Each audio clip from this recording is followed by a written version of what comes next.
અત્યારે આપણે શિવરાજપુર આવ્યા છીએ ને અહીંયા દાદાઓ બેઠા છે કે જે અહીંયાના જ વતની છે તો એમને અહીંયાની સમસ્યા વિશે ખબર હશે ગામમાં કેવો માહોલ છે અત્યારે ચૂંટણી લઈને તેની પાસેથી આપણે જાણીએ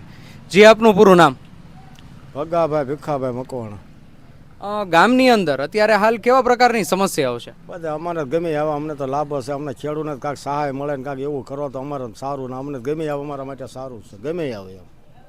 એમ એમ પક્ષ ખેંચવાની વાત અમારી પાસે હોય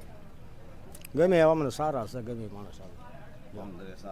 એટલે અત્યારે પાણીને લઈને કેવી સમસ્યા છે રોડ રસ્તાની કેવી સમસ્યા છે રોડ રસ્તાની તકલીફ વધારે છે અને આ પહેલી વાત તો એક આ પાણી પીવા માટે ગામને નથી આ નદીમાં પાણી આવતું એ અત્યારે બંધ કર્યું છે બરાબર એટલે એની તો પહેલાં વ્યવસ્થા કરો એટલે ગામ પાણી પીતું તો થાય એટલે એની ખાસ વ્યવસ્થા કરવાની જરૂર છે ઘરે ઘરે નળ કનેક્શન છે અત્યારે હા નળ કણી આખા ગામની અંદર છે પણ નર્મદાનું પાણી આવતું એ બંધ કર્યું છે અત્યારે એક જ વાર પાણી આવવા દેતું થાય અત્યારે હાવ બંધ છે ખેતીની અંદર કેવી સમસ્યા છે પાણીની ફૂલ શોર્ટેજ પાણી નથી આ ખેતી માટે આ શિવરાજપુરમાં કોઈ પણ નથી. એટલે સરકારને એક વ્યવસ્થા અમને કરી દો તેના માટે સારું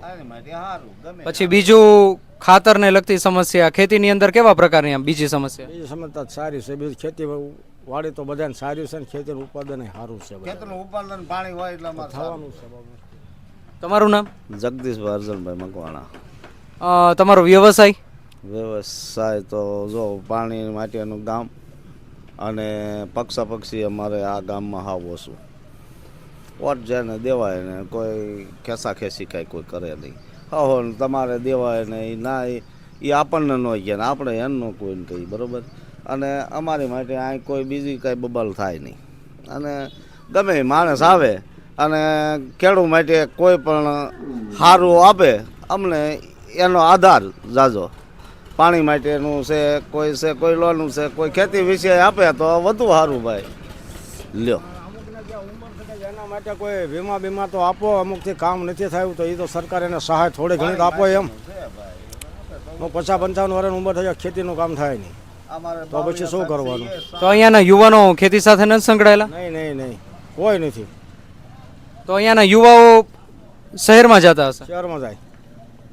એટલે એ તો થોડીક સહાય કરો અમારા માટે તો સારું એમ બીજી કોઈ ગામમાં સમસ્યા બીજી કોઈ નહીં બીજું તો અમારા ગામમાં કાંઈ શહેરની બહુ શાંતિ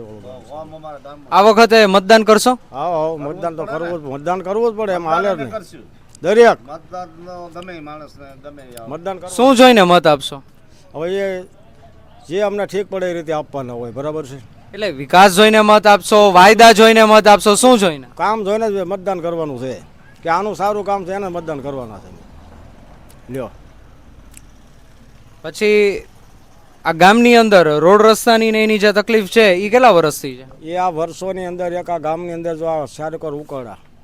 અને આ રસ્તા હાવ પેક થઈ ગયા છે બરાબર એ રસ્તા એક ખુલ્લા કરાવવાની એ ખાસ વ્યવસ્થા સરકારને કરવાની જરૂર છે ગામની અંદર આ સમસ્યા કેટલા વર્ષથી છે ઘણા વર્ષોથી આમના મળે છે કે આ રસ્તામાં જોવા છે હાલે એવું નહીં લાગત કેબીનું ઉકળા તો કુંવરજીભાઈ બાવળિયાને જાણ કરી ખરી કોઈ હા એને 3 વાર જાણ કરી દીધીશ તેમને કોઈ પણ પ્રકારનું કંઈ આના વિશે કંઈ કીધું કે કંઈ કામ કર્યું હોય કે કાંઈ કામ કરી દઈશું છે કાંઈ કામ થયું નથી લ્યો અત્યાર સુધી કુંવરજીભાઈ બાવળિયા કેટલી વાર આવ્યા એ તો મને નથી ખબર 3 વાર આવ્યા ખ્યાલ નહીં થાય હું ન આવું પછી મીટિંગમાં પૂછો એને ખબર મીટિંગમાં બાવળિયા સાહેબ અમારે હારા જ છે અને 3 વાર આવ્યા છે અને એને પાણી 2-3 વખત છોડાયું પણ અમારે શું છે માધીપુરથી પાણી ઠેઠ વાલ આઘાને એટલે પાણી અહીં ઝટ પૂગે નહીં ઠેઠ વા માધીપુર રહ્યું અહીંથી 4 નહીં પણ 5 કિલોમીટર વાલ છેટા છે એટલે નદીમાં ભરાતું વાર લાગે આપણો વારો આવે ત્યારે આવી જાય અને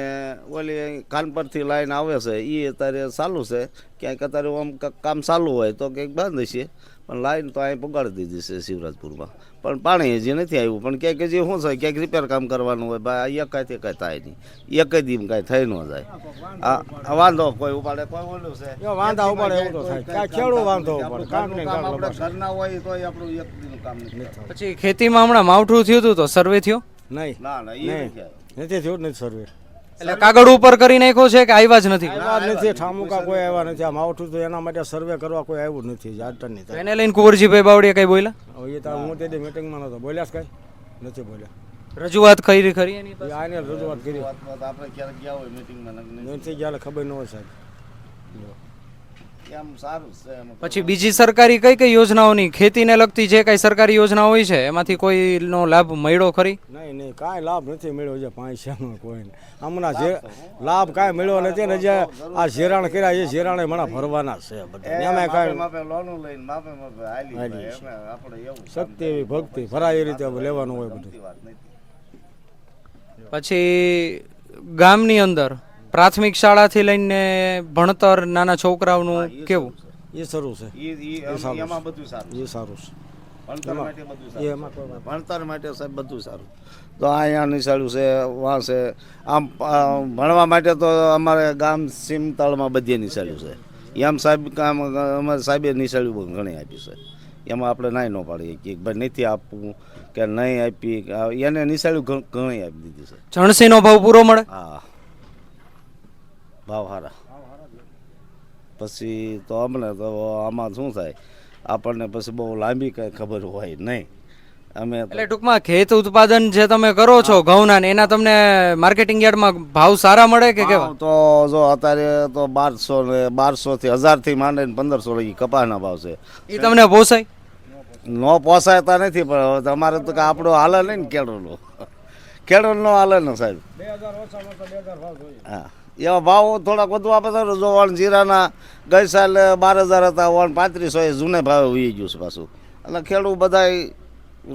માલ રાખીને બેઠા છે ભાવ વાટે બધા બેઠા તો હોય ને હવને લાલચ તો હોય ને થોડોક પૈસા વધુ આવે. સરકાર જે વર્ષે 6000 આપે છે ઈ જોઈએ કે પછી તમને ભાવ સારો જોઈએ? હવે સરકાર જો 100,000 આપે ને અમે તો એવું કહી છીએ 100,000 આપે ને એ હારા ને ભાવ આપે ને તોય સારું. અમે બે માગીએ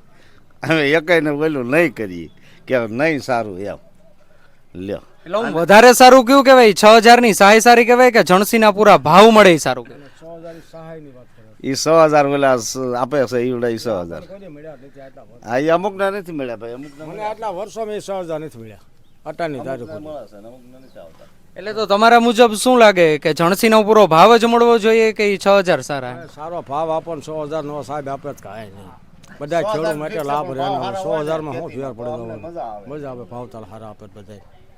અને દૂધના ભાવ સારા દૂધના ભાવ સારા છે એમાં ખોટું ન પડે. એમાં આપણે કોઈ રાજકારણીયા માણસોને એને સહાયની ખબર હોય ને એની રીતે વહીવટ કરતા હોય તો એ ખબર નથી એ રામ જાણે. તો એ ખબર ન હોય. લ્યો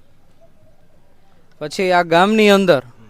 બસ સેવા પૂરી મળે છે? હા આ બસ બસની એમ સેવા બધી એ બીજી સુવિધા રેડી છે બસની સેવા તો રેડી છે એમાં કોઈ વાંધો નહીં. એક ઝાઝો પ્રોબ્લેમ સાહેબ છે ને પાણીનો ઝાઝો પ્રોબ્લેમ પાણીનો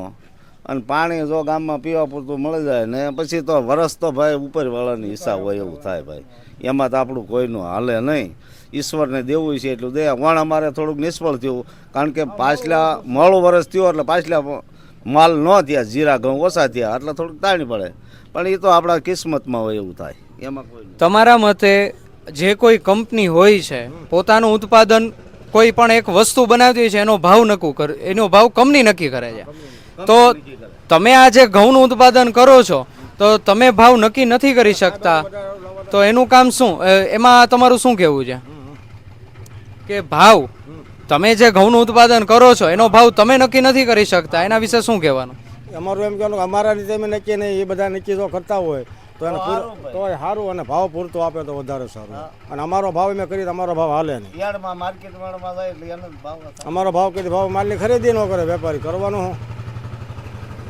એની રીતે જ એની ખરીદી કરે. પણ ખેડૂત સંગઠન એક સંગઠન બની જાય તો તમે લોકો ભાવ તમારો નક્કી કરી શકો કે કેવું લાગે તમને? એમાં ભાવનું શું છે હું તમને કહું સાહેબ ભાવમાં તો અમને ભાવ મળે ને અમારું ઉત્પાદન મળે અને ભાવ વરસાદ પાણી સારા થાય ને ભાવ સારા મળે તો અમને તો રાજી જ હોય ખેડૂત બધાય. અને ખેડૂત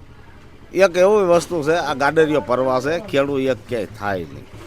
આ શોખ હોય કારણ કે તમારી પાસે મારી પાસે પૈસાની મિલકત હોય તો આની પાસે ન હોય એને વેચવા જવું પડે. હું 2 વર્ષ હાંસવી શકું પણ આને ન વેચવા ન હાંસવી શકું પછી કોણ દે પૈસા એટલે એ કાંઈ બને નહીં. એટલે આમાં જે કિસ્મતમાં હોય આપણે માર્કેટે જઈએ ને આપણે એ ભાવ કરે ને આપણે કિસ્મતમાં હોય ભાવ આવે. ખેતીની અંદર વીજળીની કોઈ સમસ્યા? હા વીજળી 8 કલાક આપે છે વીજળી 8 કલાક થઈ ગઈ છે વીજળીનો કોઈ પ્રોબ્લેમ વચ્ચે પાવર કટ કે એવું કંઈ? આ ઈ ક્યાંક શોર્ટ સર્કિટ થયું હોય એમાં શું છે ક્યાંક રિપેર કામ હાલતું હોય તો આપણે 2 કલાક કાઢી નાખે એટલે એ પાછું પાછું ઈ ભરપાઈ કરી દે હા એ પછી ભરપાઈ કરી દેશે 2 કલાક કાઢી હોય ને તો 2 કલાક પાછું ઓવર ટાઈમ આપી દેશે વીજળીનું તો કાંઈ વાંધો જ નથી હાસો પ્રશ્ન છે આ કુદરતે વર્યો નથી ને એના હિસાબે પાણીની વધુ તકલીફ છે બીજો આ ગામમાં કોઈને કાંઈ વાંધો નથી અને એક વીમો અમારે એક આ વીમા પકાવવાનું મોડું વરસ છે તો એ ભલે 10% 20% જેકા પકવે સરકાર એટલે એના માટે સહાય કરો તો વધારે સારું વીમા માટે દરેક માટે આ લાભ છે ને આપણા એક માટે તો સારું તો આ રીતે અહીંયાના ખેડૂતોનો બસ એક જ પ્રશ્ન છે કે પાણી મળે અને પાણી સમયસર મળે તો ખેતીને ઘણા ફાયદાઓ થઈ શકે છે સાથે જ વીમો પૂરો મળે કે જે કોઈ નુકસાન થયું છે તેનું સરકાર વળતર પૂરેપૂરું ચૂકવે તો ખેડૂત બે પાંદડે થઈ શકે.